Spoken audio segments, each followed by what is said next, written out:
ஆக்சுவலாக கல்ட்டு தான் image build பண்ணுது. ஆமாம். ஓகே, கல்ட்டு தான் அது மேலே வேல்யூவே ஆக்சுவலாக. கார் உலகத்தை பொறுத்த வரைக்கும் இட்டாலியன் கார் அப்படிங்கிறது ஒரு கல்ட்டு தான். ஓகே, இப்போ இங்கிலீஷ் கார்ஸ் அப்படிங்கிறது ஒரு கல்ட்டு தான் அது. அப்புறம் சில விஷயத்து மீது உரிமை எடுக்கிறதே அந்த கல்ட்டுலேருந்து தான். இப்போ ராயல் என்ஃபீல்டு ஒன்றும் நம்மளோடது கிடையாது.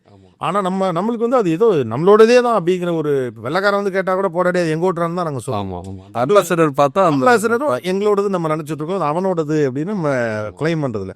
அப்போ ஒரு கல்ட்டு தான் ஒரு இமேஜ் பில்ட் பண்ணது. இமேஜ் தான் அவன் மீதான ஒரு நெருக்கத்தை உண்டாரு. நெருக்கம், ஸ்டேட்டஸ். இந்த கல்ட்டை பில்ட் பண்ண what is the magic that you are going to to?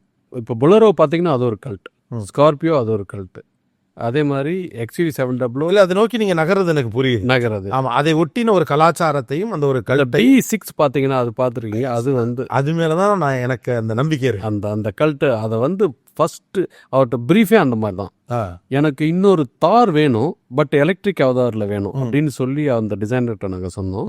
அவர் வந்து இந்த ஒரு ஃபோம் மாடல் பண்ணி காமிச்சாரு. எமோஷனலில் வந்து எவோக் பண்ணால் அது கல்ட்டு. ரொம்ப ஃபங்க்ஷனலாக கொடுத்தா அது வந்து காக்னிட்டிவ், அது ரேஷனல்னா பர்ஸ் எடுத்து பணத்தை எண்ணுவாங்க. அது வந்து இது வந்து லாய்க்கப்படாதுப்பா, 30 லட்சமாக லாய்க்கப்படாது.